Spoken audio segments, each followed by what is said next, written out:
उत्तराखंड में बीजेपी के लोकसभा चुनाव कैंपेन का शुभारंभ प्रदेश प्रभारी दुष्यंत गौतम ने दिखाई प्रचार वाहनों को हरी झंडी।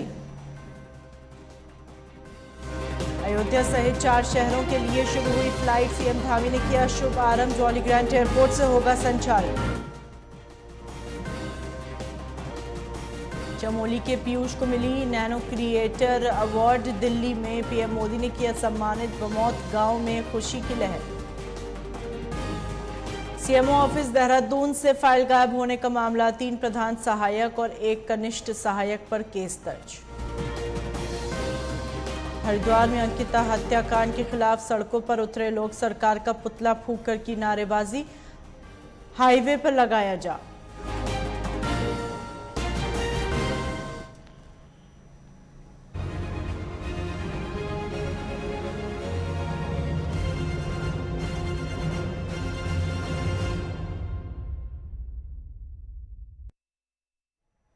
नमस्कार, स्वागत है आपका। आप देख रहे हैं उत्तराखंड लाइव। मैं हूं आपके साथ हिना।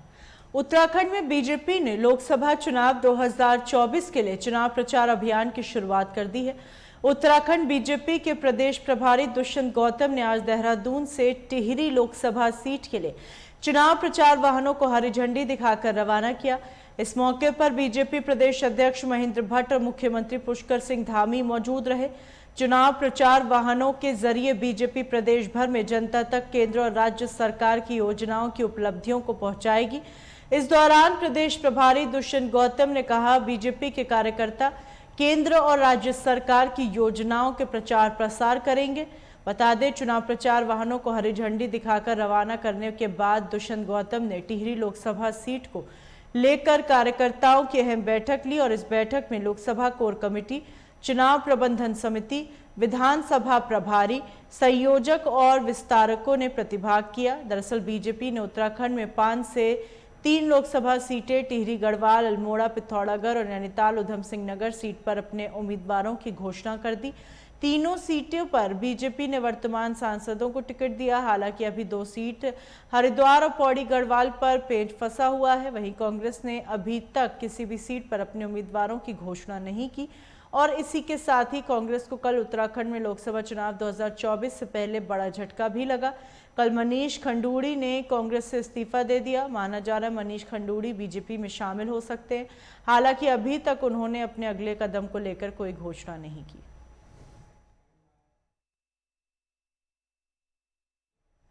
उत्तराखंड के मुख्यमंत्री पुष्कर सिंह धामी द्वारा मदरसा की स्थिति और शिक्षा को बेहतर बनाने के लिए प्रयास किया जा रहा है और इन्हीं प्रयासों को साकार करने के लिए मदरसा शिक्षा बोर्ड के अध्यक्ष मदरसों का कुमाऊं का दौरा कर रहे हैं। मोदी और धामी सरकार द्वारा चलाई जा रही योजनाओं और नीतियों के बारे में लोगों को जानकारी दे रहे हैं।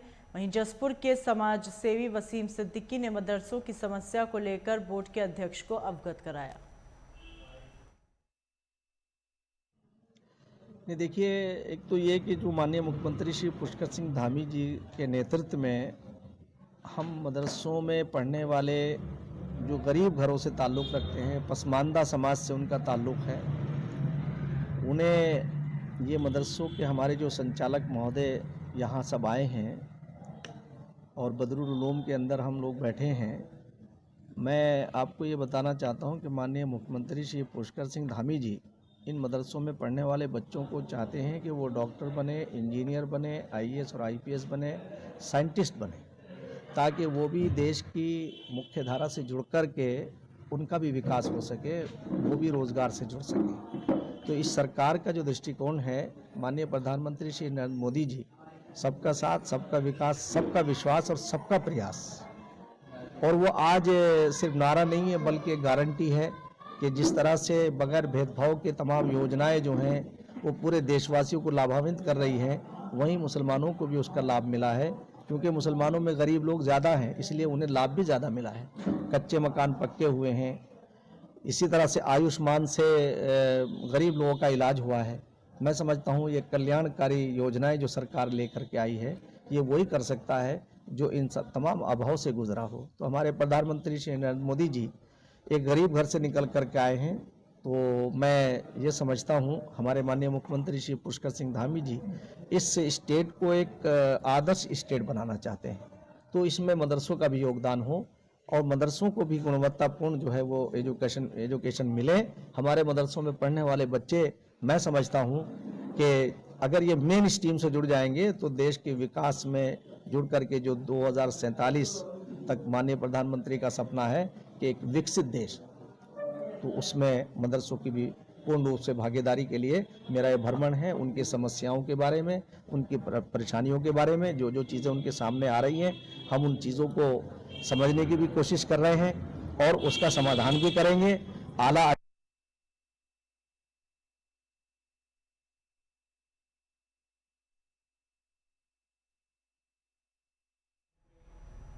केंद्रीय रक्षा एवं पर्यटन राज्य मंत्री अजय भट्ट ने अपनी नैनीताल लोकसभा क्षेत्र से बड़ी सौगात देते हुए लालकुआं से अमृतसर साप्ताहिक ट्रेन को हरी झंडी दिखाकर रवाना किया और इस दौरान गुरुद्वारा नानक मत्ता साहिब, लालकुआं सिंह सभा सहित पूर्वोत्तर रेलवे इज्जतनगर मंडल के अपर मंडल प्रबंधक राजीव अग्रवाल, लालकुआं विधायक डॉक्टर मोहन सिंह बिष्ट, रुद्रपुर विधायक शिव अरोरा, जिला पंचायत अध्यक्ष बेला तौलिया, पूर्व अल्पसंख्यक आयोग अध्यक्ष सुखदेव सिंह नामधारी सहित बड़ी संख्या में जनप्रतिनिधि मौजूद रहे।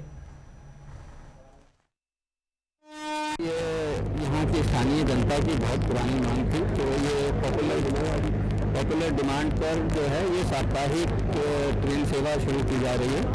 ये मेल एक्सप्रेस ट्रेन है और ये 150-16, 150-15 नंबर की ये गाड़ी है। यहाँ से ये दोपहर में चलेगी 1:40 पर और ये सुबह अमृतसर पहुँचाएगी, अर्ली मॉर्निंग पहुँचाएगी और फिर अर्ली मॉर्निंग ही वहाँ से वापसी है। तो ये हफ्ते में एक दिन ये गाड़ी रुद्रपुर होते हुए, रुद्रपुर रामपुर होते हुए अमृतसर के लिए इस डिस्काउंट से अभी पहले रन में ही जो है इसमें स्लीपर में 70% बुकिंग हो गई है और बाकी सभी आम जनता तक जानकारी पहुँचेगी। तो मेरी उम्मीद है कि ये जो है इसका पूरी जनता सामान्य किराया रखा गया है, इसमें जो है स्पेशल ट्रेन का किराया नहीं है और जो है बाकी सभी जो नॉर्मल ट्रेन सर्विस चलती हैं मेल एक्सप्रेस, उसके अनुसार किराया इस गाड़ी का रखा गया है।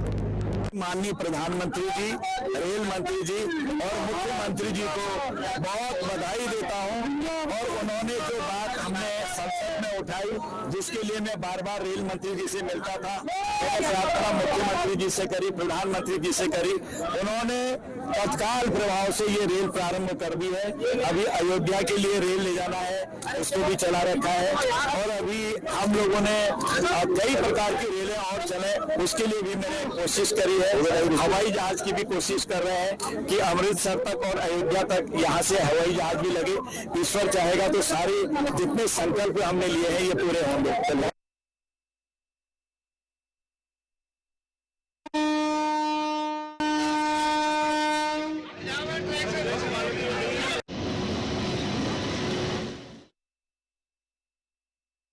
विद्यार्थी परिषद ने महाविद्यालय गोपेश्वर गेट पर पश्चिम बंगाल के मुख्यमंत्री ममता बनर्जी का पुतला फूंकते हुए नारेबाजी की और संदेश खाली में महिलाओं पर हो रही अत्याचार के विरुद्ध कार्रवाई को लेकर जिलाधिकारी के माध्यम से राष्ट्रपति को ज्ञापन भेजा। ज्ञापन में कहा कि पश्चिम बंगाल में हिंदू घरों से जबरन लड़कियों और महिलाओं को चिन्हित कर उनके साथ अत्याचार हो रहा है, जिससे कई परिवार तंग आकर संदेश खाली से पलायन करने पर मजबूर है।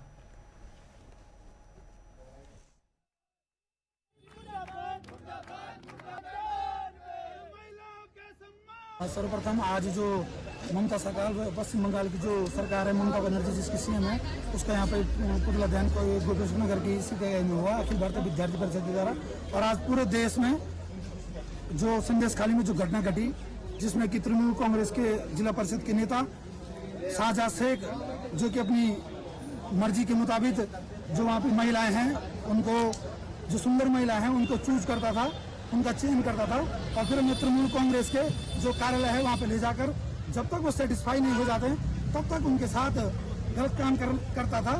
और जिससे कि आज अखिल भारतीय विद्यार्थी परिषद पूरे देश में ममता बनर्जी के खिलाफ एक आंदोलन और पुतला दहन और इसके बाद डीएम महोदय के को राष्ट्रपति द्रौपदी मुर्मू जी के माध्यम से ये ज्ञापन दे रहा है और पूरे देश में आज ये विरोध चल रहा है ममता बनर्जी के और बंगाल सरकार के खिलाफ।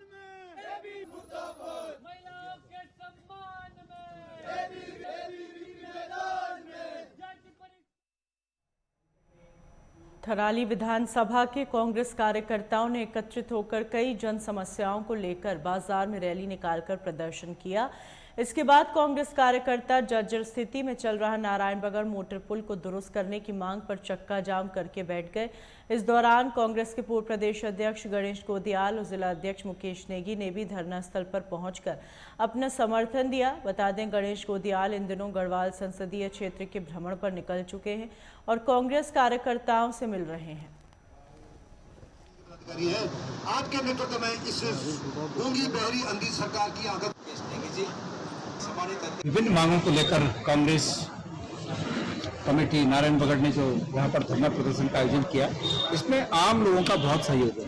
इसमें आम लोगों ने शिरकत की और सरकार को दिखाया कि जो मांगे जनप्रतिनिधियों को स्वतः संज्ञान के आधार पर कर देनी चाहिए, वो इतना समय बीत जाने के बाद भी लोगों की मांगों के बावजूद नहीं कर रहे हैं। कितने प्रतिवेदन दे दिए गए, कितने बार उन नेताओं को आगाह किया गया, लेकिन उसके बावजूद सरकार का बिल्कुल सरकार के कानों पर कुछ असर नहीं पड़ रहा। इसलिए सरकार जग सके, सोई हुई सरकार जगे, सोए हुए जनप्रतिनिधि जगे।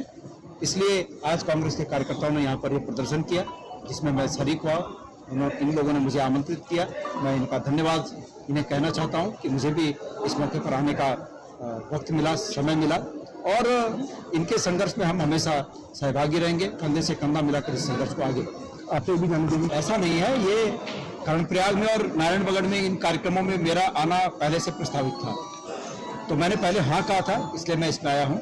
इसके पीछे ऐसा कोई मकसद नहीं है कि मैं लोकसभा का दावेदार हूँ। मैंने आज भी पार्टी से ये कहा है कि मुझसे बेहतर कैंडिडेट पार्टी में पहले से हैं, पिछली बार भी लड़े, अभी भी लड़ेंगे, मुझसे बेहतर हैं। मैं पार्टी के पक्ष में मेहनत कर रहा हूँ। मैं अपने मतलब इस मकसद से नहीं कर रहा हूँ कि मैं कोई चुनाव लड़ूंगा, मैं पार्टी के लिए मेहनत कर रहा हूँ, लोगों की आवाज़ को उठा रहा हूँ। ये लोकतंत्र में हमारा कर्तव्य है, हम विपक्ष में हैं और विपक्ष में होने के नाते ऐसी मुद्दों पर जो जनता के हित के लिए उठाए गए हों उनका साथ देना हमारा कर्तव्य है। मैं चुपचाप उस कर्तव्य का निर्वहन कर रहा हूँ, इससे इतर कुछ भी नहीं। कमेटी का मामला है, हो सकता है वो कुछ असमंजस में हो। उन्होंने 3 सीटों पर प्रत्याशी तय कर लिए हैं। हमारी पार्टी में आज स्क्रीनिंग की बैठक है, कल सीसी की बैठक है। हो सकता है कि आज और कल में कोई निर्णय आ जाए, लेकिन ये पार्टियों का अंदरूनी मामला है। सभी पार्टियां अपने हित में, अपने जो उन्हें अच्छा लगता है उसके अनुसार निर्णय लेते हैं और इस पे हमें कहने कि उन्होंने 3 कर दिए, हमने अभी नहीं किया, हम भी आजकल में हम भी करेंगे, तो ये कोई महत्वपूर्ण बात नहीं है। अपन जो भी करेंगे सोच होगा। हम तो इसमें विश्वास करते हैं कि संविधान ने जो लोकतंत्र में संविधान ने जो अधिकार दिए हैं उन अधिकारों का प्रयोग करते हुए साथ साथ में जो कर्तव्य हमें दिखाए गए हैं उस कर्तव्य का निर्वहन करते हुए हम संविधान की भावना का सम्मान करें और सब लोग इस लोकतंत्र के पर्व में, चुनाव के पर्व में चुनाव लड़ें, अच्छे से लड़ें, ईमानदारी से लड़ें। सबसे महत्वपूर्ण बात यह है कि ईमानदारी से लड़ें। आज जिस प्रकार से झूठ फैलाकर तमाम लोगों को गुमराह करके चुनाव जीतने की मंशा राजनेताओं की देखी जाती है, इससे बड़ा दुख होता है। हमें ये लगता है कि हम अपनी आगे आने वाली पीढ़ी को क्या शिक्षा दे रहे हैं, क्या इसी तरह लोकतंत्र चलेगा? और खास करके 2014 के बाद जिस प्रकार से लोकतंत्र को कुचल कर तहस नहस किया गया, संवैधानिक संस्थाओं को अपने राजनीतिक हित में साध लिया गया, उनके जैसे बोलते हैं ना पेड़ की कलम करके कुछ नया वृक्ष उस पर लग गया, तो इसी प्रकार राजनीतिक कलमकारी करके अपने पक्ष के लोगों को उन संवैधानिक संस्थाओं में बिठाकर अपने राजनीतिक हित की साधना जिस प्रकार से की जा रही है, ये बहुत ही दुर्भाग्यपूर्ण है।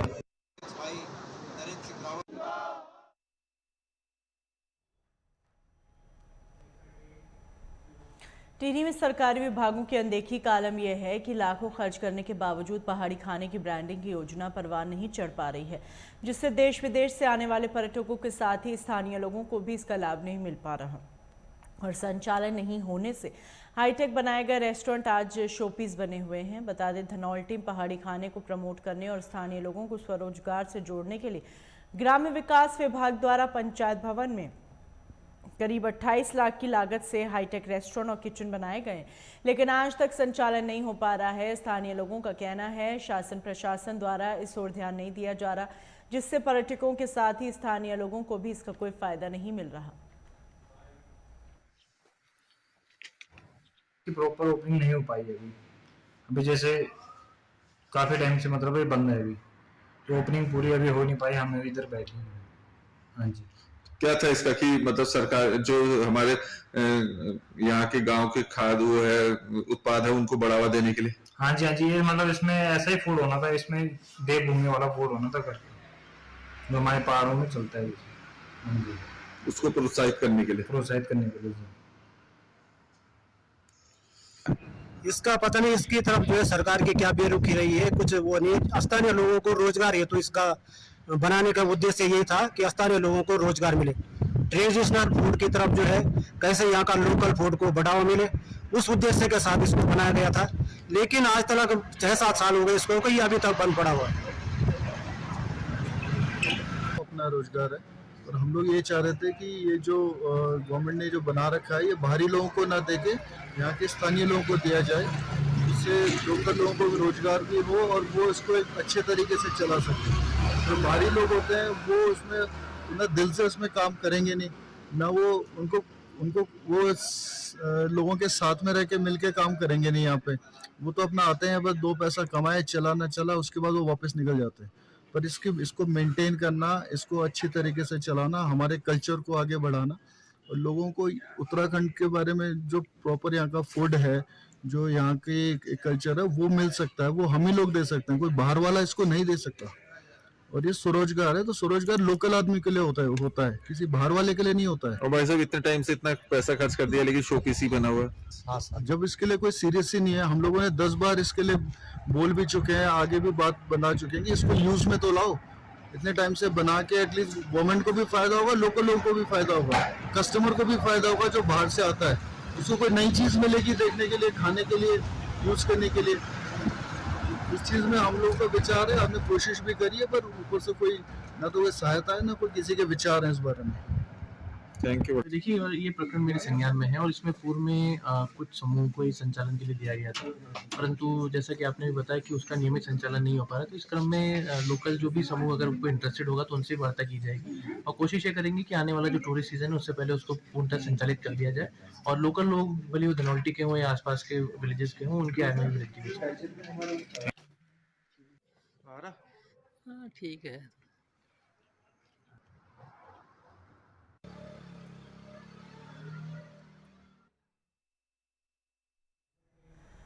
हरिद्वार के ट्रैवल कारोबारियों ने सिटी मजिस्ट्रेट कार्यालय के बाहर प्रदर्शन किया और राज्य सरकार से बाहरी गाड़ियों को निर्वाचन प्रक्रिया में लगाने की मांग की। इस दौरान ट्रैवल कारोबारियों ने आरोप लगाया कि केयर ऑफ यानी किराए नामे लगातार दूसरे प्रदेश के लोगों और उत्तराखंड में गाड़ियों का रजिस्ट्रेशन करवा लेते हैं। ये लोग ना तो सही समय पर टैक्स देते और चुनाव आने पर प्रशासन का सहयोग नहीं करते हैं। उन्होंने सरकार से मांग की है दूसरे प्रदेश की गाड़ियों को भी लोकसभा की निर्वाचन प्रक्रिया में लगाया जाए। यदि ऐसा नहीं किया गया तो हरिद्वार के ट्रैवल कारोबारी भी निर्वाचन प्रक्रिया में प्रशासन का सहयोग नहीं करेंगे और जरूरत पड़ी तो न्यायालय का सहारा भी लिया जाएगा। गाड़ियां वापस लाओ, वापस लाओ, वापस लाओ, वापस लाओ, वापस लाओ।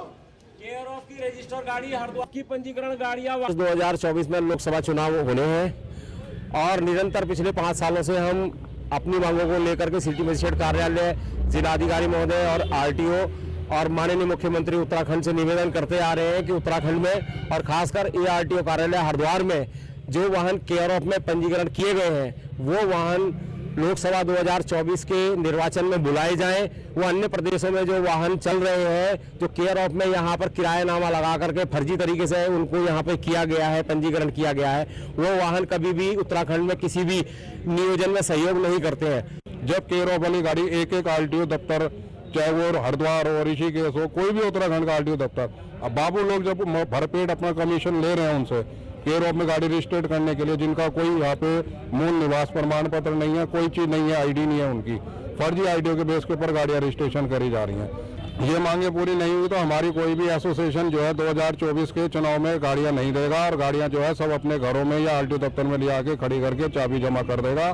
फिर आरटीओ की बदमाशीगिरी और गुंडागर्दी भी देखी जाएगी कि वो कैसे परमिट कैंसिल करता है और कौन से क्या प्रतिक्रिया करते हैं। फिर उसके लिए हमारे लिए जो है माननीय उच्च न्यायालय जो है स्पष्ट है, खुला है, फिर उसका दरवाजा हम खड़काएंगे जाके। वापस लाओ, वापस लाओ। 2024 में केयर ऑफ नहीं चलेगा, नहीं चलेगा, नहीं चलेगा। भ्रष्टाचार की गाड़ियां वापस लाओ, वापस लाओ। नगर निगम हरिद्वार में स्थित जल संस्थान के कार्यालय पर उत्तराखंड जल संस्थान कर्मचारी संगठन की प्रदेश इकाई द्वारा एक कार्यक्रम का आयोजन कर राज्य सरकार से जल संस्थान एवं जल निगम को निजी हाथों में न दिए जाने की मांग करते हुए राजकीय विभाग घोषित किए जाने की मांग की और पिछले लंबे अरसे से उत्तराखंड जल संस्थान कर्मचारी सौतेले व्यवहार को लेकर आवाज उठा रहे हैं। संगठन के गढ़वाल मंडल अध्यक्ष श्याम सिंह नेगी ने जानकारी देते हुए बताया, काफी लंबे अरसे से जल निगम को राजकीय विभाग घोषित करने की मांग की जा रही, जिस पर अभी तक किसी प्रकार का कोई समाधान नहीं निकाला गया है और न ही मांग को पूरा किया गया, जिसके चलते कई धरने प्रदर्शन किए गए, लेकिन अभी तक किसी की मांग का कोई समाधान नहीं निकला। पेयजल विभाग को राजकीय विभाग घोषित किया जाए, जिसमें माननीय मुख्यमंत्री जी ने भी इसमें सकारात्मक अपनाते हुए शासन को निर्देशित किया है कि भाई राजकीयकरण की इनकी फाइल आगे बढ़ाई जाए। तो हमारा सीधा यही कहना है कि भाई पेयजल जैसे अति आवश्यक विभाग को राजकीय विभाग किया जाना नितांत आवश्यक है। अन्य प्रदेशों में भी पेयजल विभाग जो है राजकीय विभाग है, क्योंकि इसमें हमारे कर्मचारी साथी, पेंशनर, हमारे सभी के जो अधिकार है वो निहित होने हैं, क्योंकि प्राय देखा जा रहा है कि पेयजल जैसे संस्थाओं का अतिक्रमण कर उनके अधिकारों का हनन किया जा रहा है, उनके कार्य एडीबी को दिए जा रहे हैं, हमारा संचालन और जो रेवेन्यू जैसे हमारे कार्य थे वो उनको दिए जा रहे हैं। तो हमारी जो वेतन भत्ते आदि मिलते हैं वो हमारे राजस्व वसूली से ही कर्मचारी इत्यादि को सभी अधिकारियों को मिलते हैं। तो हमारा तो सिर्फ ये मांग है शासन से कि भाई आप जो है हमारे पेयजल विभाग को, अति आवश्यक विभाग है ये, इसको राजकीय विभाग करें।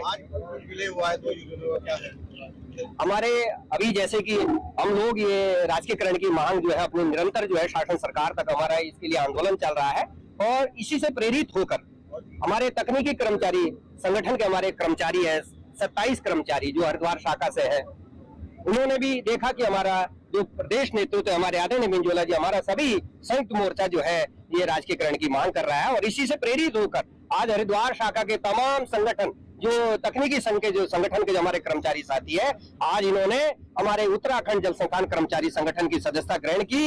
इनका स्वागत है, इनका धन्यवाद है कि आप लोग आए और इस जो राजकीयकरण की जो हमारी लड़ाई है इसको एक साथ मिलकर हम लड़ेंगे। श्याम सिंह नेगी, गढ़वाल मंडल अध्यक्ष, कर्मचारी संगठन उत्तराखंड प्रदेश एवं पेयजल निगम और जल संस्थान संयुक्त मोर्चे के गढ़वाल मंडल संयोजक।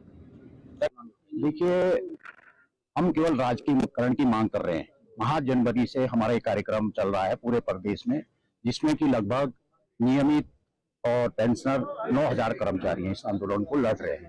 हमारी एक ही मांग है, जल निगम और जल संस्थान का अन्य राज्यों की भांति, क्योंकि भारत के 24 राज्यों में पेयजल व्यवस्था राजकीयकरण की व्यवस्था है। हमने माननीय मुख्यमंत्री जी से भी अनुरोध किया था कि भाई हम हिमाचल की बात लेते हैं, नजदीक राज्य हमारा हिमाचल है, हिमाचल में भी पेयजल, जल निगम और जल संस्थान दोनों विभाग राजकीय विभाग हैं। हमारी इस दौर में 2 बार की रैलियां, एक बहुत बड़ा 27 फरवरी को हमारा पूरे प्रदेश का एक विधानसभा घेराव कार्यक्रम था, जिसमें कि लगभग 4,500 कर्मचारी जल संस्थान और जल निगम के एकत्रित हुए थे। उससे हमने एक संदेश दिया था गवर्नमेंट को कि भाई कृपया हम जल संस्थान और जल निगम के जो कर्मचारी हैं उनका अन्य राज्यों की भांति राजकीयकरण किया जाए। वो जरूरत हमें क्यों पड़ी ये भी मैं आपके संज्ञान में लाना चाहता हूँ। इसलिए पड़ी क्योंकि अधिकतर कार्य जो है निजी संस्थाओं को दिए जा रहे हैं, जल निगम जल संस्थान के एडीबी के माध्यम से दिए जा रहे हैं। यदि एडीबी के माध्यम से ये कार्य दिए जा रहे हैं तो ये बताइए, जो जल संस्थान वसूली का काम करता है, संचालन का काम करता है, उनसे काम छिन जाएगा, उनके कर्मचारियों को वेतन भत्ते पेंशन का कहां से मिलेंगे। इसीलिए हमने ये आंदोलन खड़ा किया और ये आंदोलन हमारा तब तक जारी रहेगा जब तक हम दोनों विभागों का राजकीय विभाग नहीं बनाया जाता। लगभग कुल कितने कर्मचारी? 9000 कर्मचारी पूरे प्रदेश जल निगम और जल संस्थान दोनों मिला के। लगभग आगे आप किस तरह से इस मांग को उठाने जा रहे हैं? अभी हमारा कंटिन्यू धरना चल रहा है मुख्यालय स्तर पे, कभी जल संस्थान में, कभी जल निगम में। पूर्व में हमने जनपद स्तरों पे धरना करवाया था, इसलिए हमने माननीय मुख्यमंत्री जी ने हमें वार्ता के लिए बुलाया, सचिव पेयजल ने हमें वार्ता के लिए बुलाया। उन्होंने कहा यार ये धरना कार्यक्रम मत करो, हम तुम्हारी मांग के लिए प्रयासरत है। माननीय मुख्यमंत्री जी ने भी आश्वासन दिया, लेकिन जब हमने देखा 20 तारीख तक हमने उनको समय दिया था, 20 फरवरी तक का, उसके बाद 21 फरवरी को हमारी एक कोर कमेटी की बैठक हुई जिसमें हमने निर्णय लिया ये कार्यक्रम उसको स्थगित किया जाए और मुख्यालय पे कार्यक्रम जारी किया जाए। इस बीच में हमारी पत्रावली बड़ी तेजी से शासन में दौड़ी, जिसमें हमें 2 बार वार्ता के लिए सचिव पेयजल, अपर सचिव पेयजल द्वारा बुलाया गया, जिसमें उनके द्वारा ये कहा गया कि राजकीकरण में अगर कुछ विलंब होता है तो दूसरी फाइल भी हमारे पैरेलल रूप से चल रही है, जिसमें जल निगम जल संस्थान के कर्मचारियों के वेतन भत्ते और पेंशन का भुगतान ट्रेजरी के माध्यम से किया जाए। उसमें भी हमें कोई आपत्ति नहीं है, क्योंकि आधा राजकीकरण हमारा वही हो जाता है। वर्तमान स्थितियां ऐसी है कि आने वाले मार्च के बाद वसूली सारी स्मार्ट सिटियों को चली जाएगी, तमाम शहरीकरण कर दिया जा रहा है, कभी कुछ किया जा रहा है, इसलिए विभागों को कमजोर करने की स्थिति की जा रही है, जिससे पूरे प्रदेश का कर्मचारी वर्तमान समय में आंदोलित है। यदि आचार संहिता भी लगती है, उसके बाद भी अगर इन्होंने ये हमारी मांग नहीं मानी, हमने सरकार और शासन को भी और अपने चीफ को भी नोटिस दे रखा है। अगर जैसी आचार संहिता खत्म होगी उसके तत्काल पश्चात ही हम अपना कार्यक्रम जारी कर देंगे।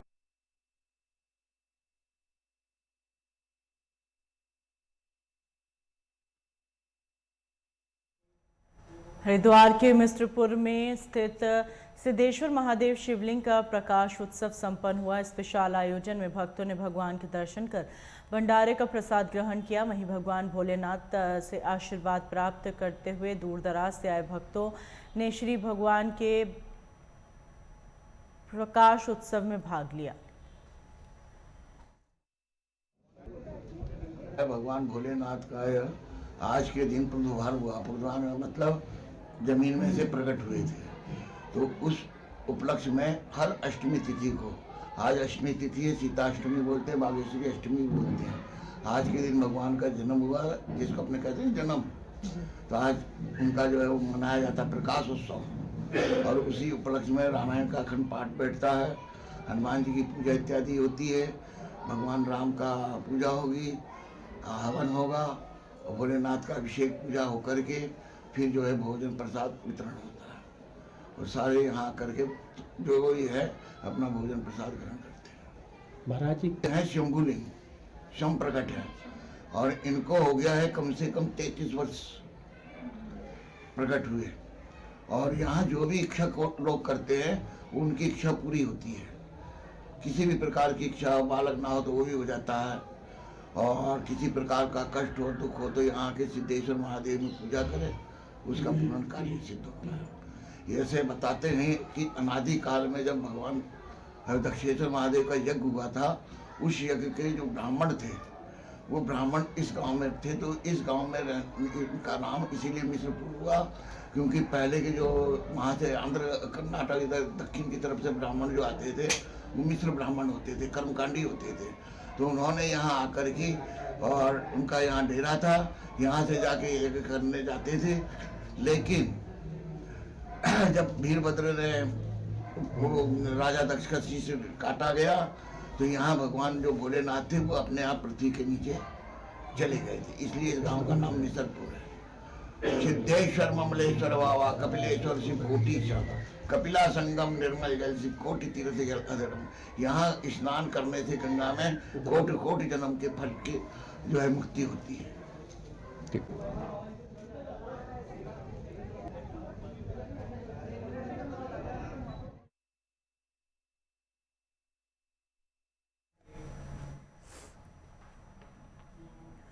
अंतर्राष्ट्रीय महिला दिवस पर जनपद टिहरी के विकासखंड चंबा में आंगनबाड़ी कार्यकर्ती अपनी 3 सूत्रीय मांगों के समर्थन पर धरने पर बैठी रही। वहीं आंगनबाड़ी कार्यकर्ती धरने पर काफ़ी आक्रोशित एवं मायूस दिखाई दी। उनका कहना है महाशिवरात्रि पर्व पर व्रत रखकर उन्हें अपने हक के लिए धरने पर बैठना पड़ रहा है। बीते 17 दिनों से वो धरने पर बैठी हैं। उन्हें उम्मीद थी अंतर्राष्ट्रीय महिला दिवस पर उनकी मांगों का निराकरण सरकार द्वारा कर दिया जाएगा, लेकिन सरकार की तरफ से कोई पहल नहीं की गई। उन्होंने चेतावनी देते हुए कहा ये धरना जल्द ही आंदोलन में बदलेगा।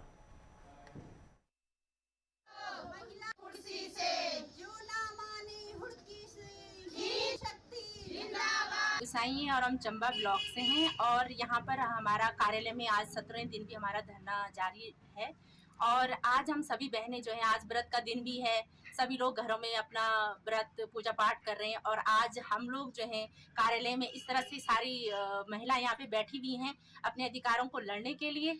और आज अंतर्राष्ट्रीय महिला दिवस भी है, लेकिन अब देखते हैं कि सरकार का ध्यान कहाँ तक हमारी तरफ जाता है और सरकार आगे क्या रणनीति बनाती है हम लोगों के लिए। क्या रणनीति रहेगी? तो देखो, अभी तो हम ये सोच रहे हैं, अभी 11 तारीख को है कैबिनेट की महत्वपूर्ण बैठक होनी है और उसी का अभी हम लोगों को इंतजार है। आगे सरकार जो भी सकारात्मक निर्णय हमारे प्रति क्या लेती है उसी के बाद हम लोग अपना धरना स्थगित करते हैं कि जारी रखते हैं, ये आगे ही पता चलेगा। बाला चकलानी, मैं केमरी गांव से आंगनबाड़ी कार्यकर्ता के पद पे हूँ।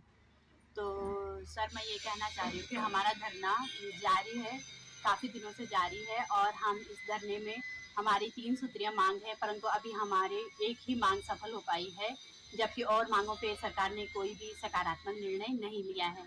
और उसमें हम चाह रहे थे कि हमारी न्यूनतम मजदूरी 600 रुपये के हिसाब से सरकार हमारा बढ़ती महंगाई की दर से सरकार हमारा न्यूनतम मानदेय 18,000 कर दे, जिससे हम भी अपने बच्चों को पालने में सक्षम हो सके और समर्थ हो सकें, जिससे कि सरकार भी हमारा सहयोग दे। अगर सरकार हमारी तरफ से सकारात्मक निर्णय लेती है तो हम सरकार के साथ हैं, अन्यथा हमें कोई और रणनीति तैयार करनी पड़ेगी। नारी शक्ति जिंदाबाद, शक्ति जिंदाबाद, आवाज दो, हम एक हैं। चमोली की स्वीप टीम ने अनुसूचित जनजाति व ट्रांसजेंडर संवाद कार्यक्रम आयोजित किए और इस दौरान स्वीप कर्मियों ने अनुसूचित जनजाति की ग्रामीणों और ट्रांसजेंडर के घर घर जाकर मतदान के लिए प्रेरित किया। वहीं जिले में संचालित दिव्यांग रथ के माध्यम से कर्णप्रयाग, चटवा पीपल, बंदरखंड, गौचर भट्टनगर और रानों में जागरूकता अभियान चलाकर मतदाताओं को सक्षम ऐप पर पंजीकरण करने और सक्षम अभियान के तहत मिलने वाली सुविधाओं की जानकारी दी। जैसा कि आपको पता है हमारा आगामी पार्लियामेंट्री इलेक्शन आने वाले हैं, तो उसी क्रम में हम एक वृहद तौर पे स्वीप कार्यक्रम पूरे जनपद में हम आयोजन करा रहे हैं, जिसमें हम सभी वोटर्स को ये जागरूक कर रहे हैं कि जो आपका इलेक्शन होगा उस डेट पे आप ज़रूर जाकर मतदान करिए। इसी क्रम में हम विभिन्न कार्यक्रम करवा रहे हैं, जैसे हमारी ELC क्लब है स्कूल कॉलेजेस में, तो उनके माध्यम से। इसके अलावा हम जो भी हमारे न्यूनतम क्षेत्र हैं जहाँ पे पिछले लोकसभा में कम वोटिंग हुई थी, तो उनमें हम विशेष तौर पर टीमें भेज रहे हैं, चाहे हमारे सेक्टर मजिस्ट्रेट भी जो हमारे नियुक्त हैं वो वहाँ पे जा रहे हैं, लोगों को जागरूक कर रहे हैं। इसके अलावा बूथ अवेयरनेस ग्रुप्स हमने बना रखे हैं हर बूथ के, जिसमें BLO होते हैं, हमारे सुपरवाइज़र होते हैं, तो वो भी बूथ में जाके उन बूथों पे एक वृहद तौर पे लोगों को जागरूक कर रहे हैं कि आप इसमें ज़रूर वोट करें। इसके अलावा हम जनपद स्तर पे विभिन्न कार्यक्रम और भी कर रहे हैं, जैसे रंगोली कार्यक्रम हो गया, आपका मेहंदी आर्ट हो गई। हमने 2 गाने अभी हमने जनपद में लॉन्च करे हैं, जिसकी हमने सूचना पूरे अपने सोशल मीडिया पर भी शेयर करी है। इसके अलावा हमने बाइक रैली करा दी है, क्रिकेट मैच भी हमने मीडिया के साथ भी करवाया था, एक क्रिकेट मैच, ये जागरूक करने के लिए सभी को कि वोट देने ज़रूर आएँ। और नुक्कड़ नाटक हम डिफरेंट लोकेशन में हर विधानसभा में हम करा रहे हैं, तो एक वृहद तौर पे हम एक स्वीप कार्यक्रम कर रहे हैं, जिससे लोगों को जागरूक हो और इलेक्शन में वो ज़रूर वोट करें और हमारा जो मतदान प्रतिशत है हमारे जनपद का वो अधिक रहे और काफ़ी अच्छा रहे।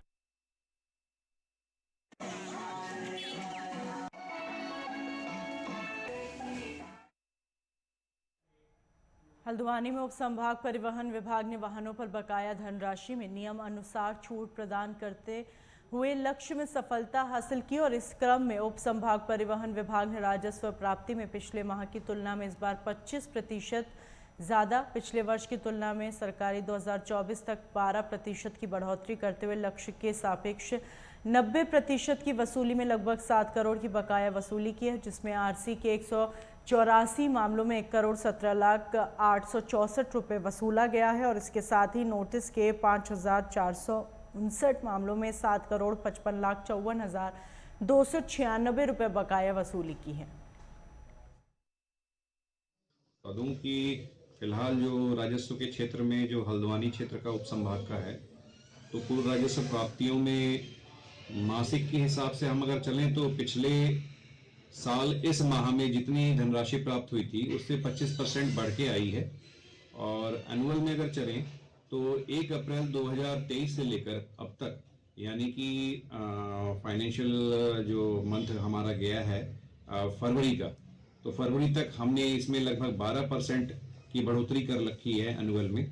और जहां तक आप बकाया की बात कर रहे हैं, तो मैं आपको बता दूं कि लक्ष्य के सापेक्ष हम लोग अभी तक लगभग 90% की वसूली कर चुके हैं। और बकाया में इस फाइनेंशियल ईयर में 1/4/2023 से लेकर अब तक बकाया जो धनराशि वसूली गई है वो 6,93,01,962 रुपए की है। तो लगभग 7 करोड़ के करीब हम लोगों ने अब तक बकाया से वसूली कर ली है, जिसमें कि कुल जो आरसी भेजी जाती है, आरसी भेजी गई है वो 305 मामले भेजे गए हैं आरसी के। उस 305 मामलों में 184 मामलों में हम लोगों ने लगभग 1,17,12,864 रुपए वसूला गया है। और जो 5,459 मामले हैं ये हैं नोटिस के मामले। तो इनसे हम लोगों ने अब तक लगभग 7,54,55,296 रुपए वसूला है। तो कुल इसमें अच्छी खासी हमारी बढ़ोतरी हुई है बकाया राजस्व की वसूली में। और इसमें हम लोग कोशिश यही कर रहे हैं कि अधिकतर जो कोविड से लेकर अभी तक के जो मामले आए हैं और जो भी टैक्स लायबिलिटी वाले जो मामले बनते हैं उसमें हम अधिक से अधिक जो हमें अधिकार प्राप्त है पेनाल्टी में, तो पेनाल्टी में हम वाजिब कारणों की वजह से उस व्यक्ति को हम छूट दे देते हैं, जिसकी वजह से वो आराम से फिर हमारे ऑफिस में वो टैक्स जमा कर देता है। जैसे कि कभी मामले ऐसे आते हैं कि जिसमें टैक्स 50,000 का बन गया लेकिन 20-22,000 या 25,000 उसका पेनाल्टी अगर पड़ जाती है, तो वो अगर पैसे का इंतजाम नहीं कर पाता है तो उसमें हम वन टाइम 75% तक की पेनाल्टी, अप टू 75% की पेनाल्टी, किसी को 25%, किसी को 50%, किसी को 60% और मैक्सिमम हम 75% की पेनाल्टी दे देते हैं, जिससे कि वो व्यक्ति ज़्यादा से ज़्यादा टैक्स अपना जमा कर पाए। और उससे हमारी एक तो टैक्स लायबिलिटी भी कम होती है, टैक्स भी जमा करते हैं लोग, और जो हमारे ऊपर जो बकाया की धनराशि है, जो कहीं ना कहीं आप बकाया जब हम सिस्टम में जाके चेक करते हैं तो पिछला महीना जाते ही जिसके ऊपर अगर 500 रुपए भी टैक्स अगर है वो भी बकाया की श्रेणी में आ जाता है। तो बकाया की श्रेणी में अगर हम टोटल मामले देखें तो ये मामले प्रत्येक महीने हमारे बढ़ते चले जा रहे हैं, लेकिन उसके सापेक्ष भी हम लोगों ने 7 करोड़ के करीब वसूली की है। तो ये भी एक अच्छा पहलू है। बाकी हम लगातार आरआरसी पर और नोटिस पर ध्यान दे रहे हैं और हम लोग इसकी बाकायदे अपने इन्फोर्समेंट दलों के साथ कोऑर्डिनेशन करके और तहसील वाइज हम इसकी ट्रैकिंग करके अब इनका अपडेट लेते रहते हैं कि किन्होंने वहां पे जो भू राजस्व की तरह वसूली होनी थी उनकी हो चुकी है, जिनकी नहीं हुई है। इन्फोर्समेंट सेक्शन को भी वो सारी लिस्ट देते हैं कि जिससे इन्फोर्समेंट के थ्रू ज्यादा से ज्यादा ये बकाया वाले गाड़ियां पकड़ी जा सकें और बाकी तहसील के समन्वय से उनसे ज्यादा वसूली हो सके।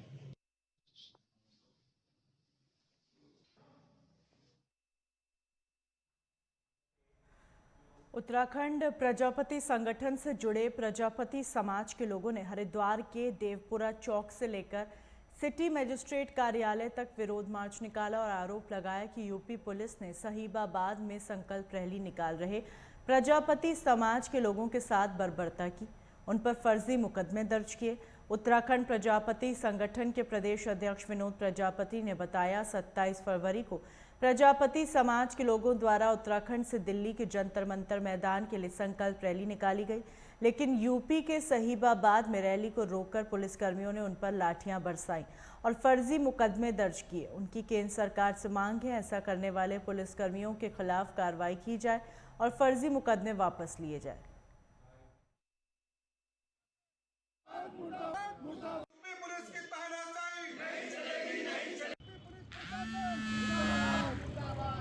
हमारी संकल्प यात्रा थी 27 फरवरी से और 1 मार्च को पूर्ण होनी थी जंतर मंतर पर, लेकिन यहाँ से तो हमारी जो उत्तराखंड से ठीक चली गई यात्रा, कोई किसी किस्म का विरोध नहीं हुआ।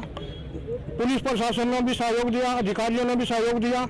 जैसे ही हम मुजफ्फरनगर पहुँचते हैं, उत्तर प्रदेश में पहुँचते हैं, तो हमारे लिए ऐसा बर्ताव किया गया जैसे अंग्रेजी शासन हो, यानी हमारी जो स्वायत्ता थी उस पर पर्सन चिन्ह लगा दिया। हमारी मांग है पुलिस कर्मियों के खिलाफ कार्रवाई की जाए, पुलिस कर्मियों के खिलाफ कार्रवाई हो। दूसरे हमें समाज को राजनीति में यथायोग्य स्थिति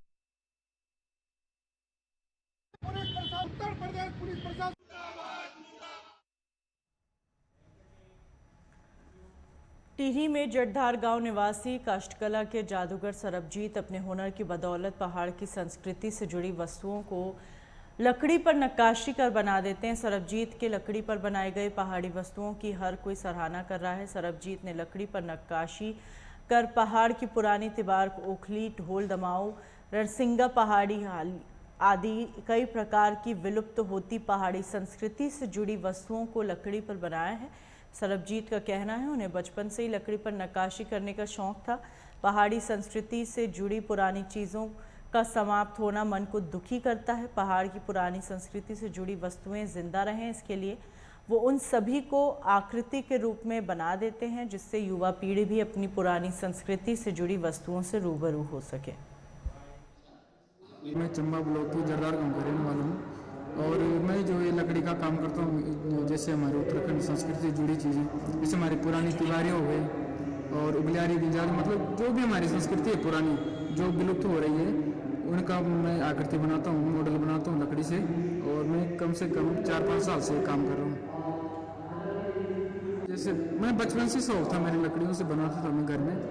तो उसके बाद लोगों ने बोला कि हमारे जैसे उत्तराखंड से जुड़ी चीज़ें बनाएं, तो मैंने जैसे हमारे टूटी हुई दीवारें थी, मैंने उनको देख के बनाया। और हमारे ढोल दमाऊ हो गए, तो मैंने उनको देख के आकृति बनाई, तो लोगों ने पसंद किया। तो तब से मैं नई नई चीज़ें, जितनी भी पुरानी हमारे विलुप्त हो रही चीज़ें हैं, उनको बना रहा हूँ सर। और हम हर्ष के साथ आते हैं, आमंत्रित करना आप।